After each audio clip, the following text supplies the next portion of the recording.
Everywhere you look on the internet, news of doom and gloom abounds. Is there a recession coming? Is the job market tightening? Are visas going to get harder and harder in the coming years? MBA programs seem to be losing their monopoly grip on top business talent. And when even Harvard graduates can't get a job, it's natural to wonder, is this really the year you should be applying to business school? I'm going to help you answer that question today on MBA Monday. Hello, welcome back to Career Protocol. I am Angela Guido, the founder of Career Protocol. I'm a career coach, I'm an MBA coach, I'm a former management consultant, and a former recruiter of MBAs from a top consulting firm. And today I'm going to talk to you about how to decide if you should actually go for an MBA in 2025. If you're looking at the macro trends in the economy and in the job market, it very well may look like 2025 could be the worst year to apply to business school. And no matter what the macro trends think, you may know that I believe it's not the big numbers that matter, it's the small numbers. It's you and your future that should really determine the actions that you're going to take. But in this MBA Monday, I'm going to talk you through all the dynamics that are happening, what they mean for you and your application process, and how to proceed anyway if you've decided that an MBA is really going to give you the future that you want to have. If you're watching the news, every day there's new information that suggests that the US is headed for a recession. Now, if this does happen, you may know that when the job market is tight, when people are unemployed, when there's layoffs, when there's great struggle to find work, people flock to graduate school. The best time to be in graduate school is when the economy is not doing so great, because the opportunity cost of waiting out that market is lower, because chances are you would be making less money or you would be unemployed during that period. So why not enrich your skill set and go to school? And it's also the case that when there is a recession, typically MBA applications go up for exactly this reason, because it's just logical to use that time to invest in yourself. And so in recession years, competition for MBA application programs tends to be a bit higher. There tends to be more applicants. So this is one factor that may make you look at 2025 and say, maybe this is not my year. Maybe I should wait. If you're an international applicant and you are needing to get an H-1B visa or to extend your stay in the country where you're pursuing an MBA, and you need to have work authorization, and you're looking at the situation with visas, especially in the United States, and you're asking yourself, am I going to be able to get the job that I want post-MBA and be able to pay off my student debt if I get an MBA now? Are the market dynamics changing? Maybe this isn't the right year for me to get an MBA, or maybe there's some other path for me that is going to be less risky given the current geopolitical trends. I think it's really important to be educated, to be knowledgeable, and to look at what's going on in the world as you seek to chart your own course. But I also really don't believe that these are the right questions to drive your decision, because no matter what the macro trends are, people can always find success. At the individual level, success is always possible. And that is also true for you if you do decide that this is your year to get an MBA. So from my perspective, all of the, considerations regarding work authorization and applications going up or down really shouldn't be your concern. There is, on the other hand, one macro trend that is actually quite serious, and that if you're looking to apply to business school, you have to take very, very seriously. And that is the fact that, according to the Wall Street Journal, they published this article, even Harvard MBAs are struggling to land jobs. Take a look at this chart. Nearly 25% of Harvard MBA graduates seeking employment, so this is only the people who are actually looking for a job. And by the way, this was a record year for entrepreneurship at Harvard. They reported that 30% of their graduates started their own companies. So 30% of the graduating class wasn't even looking for a job. And still, 25% of the people looking for employment couldn't find a job. MIT had similar challenges. Stanford, Duke, Michigan, U Chicago. I don't know all of the schools whose data was included in this metric, but as you can see, several top programs are struggling to place their graduates. This is sort of the gold standard metric for MBA programs, is what percentage of their alums are in a role 3 months post-MBA. Now, this number is important for a lot of reasons. It's incredibly important to programs because they know that students not getting jobs affects their brand in a major way. It affects student satisfaction, it affects their performance in the rankings, which affects then their ability to court employers, which then affects their ability to place their graduates.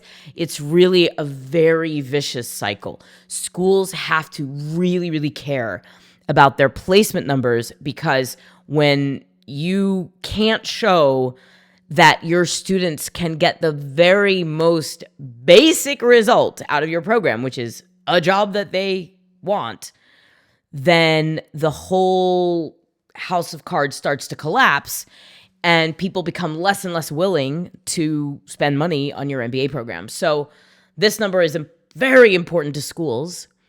It's also very important for you for the same reason, because if you're going to business school, you're gonna need to get a great job afterwards. The first job you get post-MBA is not the only thing that matters in terms of the value you're gonna gain from the MBA program. I've talked a lot about the value of an MBA. Maybe check out this video right here, which is expanding on some of the unexpected benefits that you can get out of an MBA program. They're really far-reaching. Anytime you really invest in yourself, you are going to reap benefits for that over a long period of time. But what most people don't really understand is that getting into business school and getting that, like, let's use Harvard as the whipping boy for this video. You get that Harvard stamp of approval on your resume, but that doesn't determine the earning potential for the rest of your career. What that does is it gives you a bunch of debt and then just a little bit of an uptick to your personal brand, to the networks that you're a part of, to the relationships that you're able to build, and to the credibility of your professional profile to people who understand the MBA and know what it's worth, which is not everyone, and it's not all employers. And there are plenty of employers who actually think an MBA is a detriment to your ability to do a job well. There's controversy around that, but you get that stamp of approval, but you still have to go out and get the job that is going to form the floor of your compensation for the rest of your career. And so getting that first job post-MBA is almost, and in some cases, more important than the brand of your MBA itself, than whether you got into school and went to a good school. Getting a great first post-MBA job establishes your trajectory for the rest of your career. And if you're sitting around many, many months post-MBA and you still haven't found the right thing, or you're not able to get the job that you want, you are not only setting yourself back, but you are losing return on that MBA investment. It's not that you won't get a return on it. It's just every month that you're not in a job that you really love, the return goes down and down. So understanding that you're going to be able to get a job after business school is a huge part of the value proposition of an MBA to you.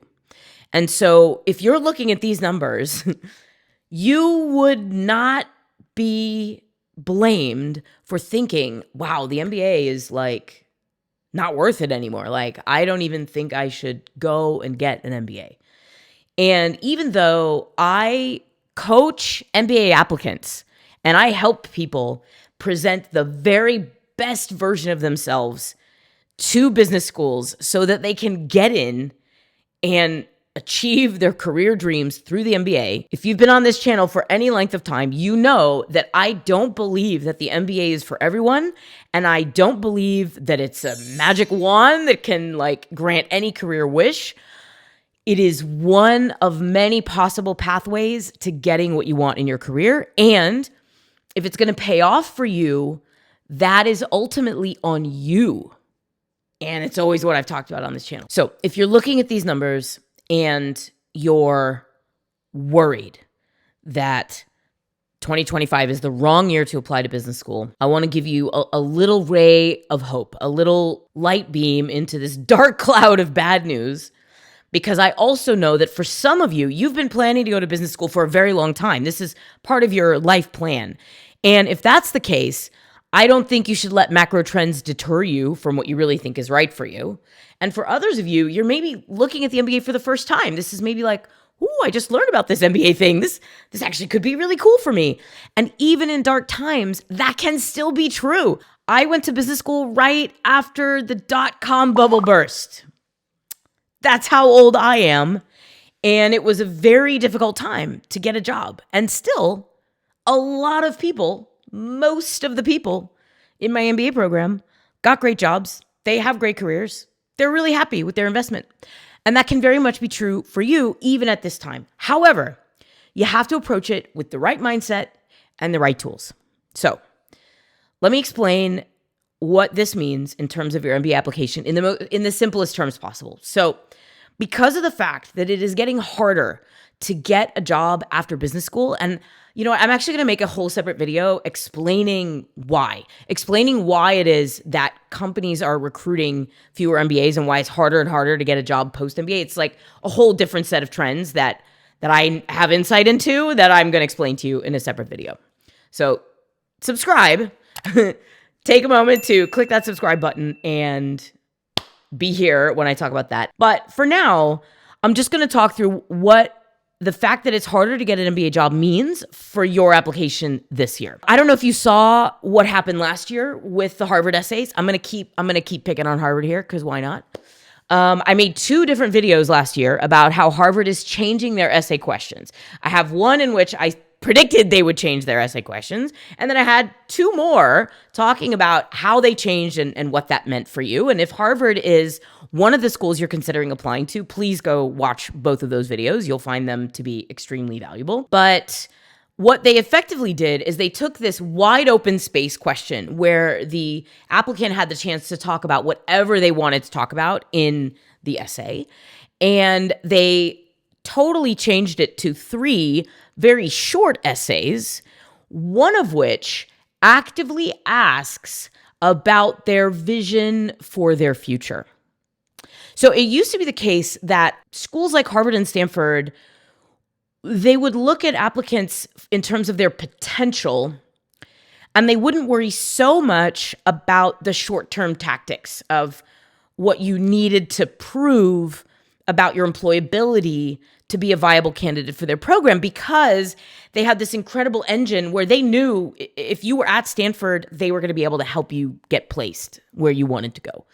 And those things are changing. Again, I'll explain that in a different video. But because that's changing, even schools like Harvard are having to scrutinize your career game plan even closer than they used to. So it used to be that you could apply to Harvard and you could go through the essays, the short answers, the recommendations, and the interviews, and never really be asked a very detailed question about your goals. There's a short answer in which they ask you to, in 500 characters, say what you want to do post-MBA. But that's how much attention they gave it, 500 characters in this vast application. And now their first essay is asking you to explain to them aspects of your vision. And so here's what you can expect if you're applying in 2025. Schools are shaking in their boots when they look at these numbers, when they look at what happened last year with their students not being able to get jobs. They are very concerned about employability. This is going to be the dominant theme of MBA applications in 2025 is, can you get the job that you say you want post-MBA? All schools are going to have to take this seriously. And I've been talking about this for a very long time on this channel. I think of all the topics I've covered, the one that gets the most airtime is your career game plan. I am always beating the career game plan drum because, like I said earlier in this video, the MBA, whether you use it as a tool to get to where you want to go or not, getting to where you want to go is on you. It's always on you. The MBA doesn't actually help that much. It gives you some opportunities. And as you can see, those opportunities are shrinking. So you now really have to be ready to chart your own course. That means you need a complete career game plan. A career game plan has 4 parts. It's a big part of what we teach in all of our curricula. In fact, if you are considering an application in 2025 and you want to take a little bit of time to ascertain if your goals are fleshed out enough, if what you're trying to do warrants an MBA, if an MBA is really the right path for you, we have a brand new bootcamp course that's available right now for 83% off. I'm going to leave the link down below in the description and in a pinned comment. You can also scan this QR code. You can take this program.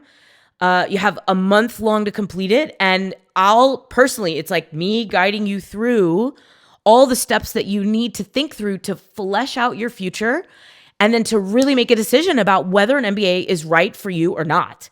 And I'm a big fan of the MBA, but I think it's a horrible decision if it's not right for you. So check out the bootcamp if you're really trying to answer this question for yourself. But if you do decide to proceed this year, then your career game plan has to be tight. That means you need to know what's your long-term vision. Where are you headed vaguely, generally? Like, what direction do you want your career to go in? What is your post-MBA goal? You have to have a specific target. It has to be credible, meaning the AdCom has to believe you can get there from where you've come from. And it has to inspire you. The days of being able to just say, yeah, I'll just go into consulting and figure it out later, those days are over. Schools are not investing in people that haven't really taken ownership of their next career step, because that's how they end up with 25% of the class not being able to get a job. Because if you don't do the work beforehand to figure out what you really want and where you want to go, you leave yourself vulnerable to spending all that money on an MBA and then not getting what you want. And I've been trying to help you avoid that on this channel for 5 years now. So if you're applying in 2025, work on your career game plan. Consider taking the bootcamp. Consider working with me and my team. I had a client recently who told me that she'd been watching me on YouTube for 3 years and she didn't know that she could actually work with me and the MBA Protocol team on her applications. Apparently, I have not made this obvious. So you can actually work with us. We will actually coach you through building your career game plan and writing your essays and doing all that amazing stuff. And you can request a call with us anytime. Go to MBAprotocol.com. There are buttons everywhere. I'll also put a link in the description. You just go and fill out a form and you can talk to us and we'll talk to you about your plans and we'll help you figure out if we're the right team for you. So consider doing that. But you can work with us. But even if you don't work with us, all right, look, no matter how you're going to proceed, you have to think through your career game plan. You have to have a solid plan for what you're going to do post-MBA and what the next 10 years of your career are going to look like. And this was true before 2025. This has always been true. But in 2025, it's especially true because now schools are going to be scrutinizing applicants' career game plans. And if they don't believe that you are going to succeed in what you say you want to do post-MBA, they're going to do you a favor and they're going to save you the money. They're going to not let you in so that you can stay on the correct path for you. Because if the MBA isn't right for you, they don't want you in their class. Why? Why would they want you? They have a modicum of ethics. They're not just trying to sell MBA seats to the highest bidder. They want people in their program that are going to benefit, that are going to really be able to take that degree and build something for themselves and for the rest of the world. A topic for many other videos. I'm going to be talking all about your long-term vision and how you build your future through the MBA on this channel. And also on our brand new MBA dedicated channel. We're going through a lot of changes on this channel. I'm going to be putting out a lot more career-focused content, helping you build your resume, helping you build, get ready for interviews, cover letters, execute a job change, manage a difficult boss. This channel is going to expand in terms of the value we're offering you, our loyal subscribers, in your career, wherever you are. And for those of you who are on your MBA journey, do not miss the chance to get all the inside MBA stuff, which we are publishing on MBA Protocol, our sister YouTube channel. So I will put the link in the description below, but head over there and subscribe, because we're going to have school insights, deep dives on MBA programs, conversations with students and alums. We're going to be doing all kinds of cool stuff for those of you who do decide that the MBA is right for you now and in the future. We're going to help you take that journey. And even if you're not planning to apply to business school, this is the place to be, because we've got all the stuff on this channel that you need to build a career that you really love. So let me bring it back to the question we asked at the beginning, which is, should you apply to business school in 2025? And if this is the first video you're watching, if this is the first time you're seeing my face, let me tell you, I always believe the answer is, it depends on you. The MBA is not right for everyone. It is not right for most people. It depends on you. And in 2025, it depends more than anything, more than ever, on your career game plan, on whether or not you need an MBA and whether or not you have a plan to capitalize on the MBA in the direction that you want to go in your career. That's really the only criterion that matters. The macro trends don't matter. The fact that MBAs are finding it harder to get a job don't matter. If you have a career game plan that necessitates an MBA and you know where you want to go and you know that an MBA will help you get there, then you can get in and you can get a job and you can build a new future. That's how the law of small numbers works. At the level of the individual, anything is possible. So if you want to answer that question, do check out our bootcamp. And while you're down in the description, just hit the subscribe button. We've got so much more amazing content coming for you this year. It's great to see you. I'll see you right back here soon. We're going to get back into weekly videos really soon, but maybe the next one will be next week. Maybe it won't. Regardless, hit subscribe so you don't miss any of our awesome content coming your way. And I'll see you next time. We're providing everywhere you look on the internet, this is going to be a problem. That was good.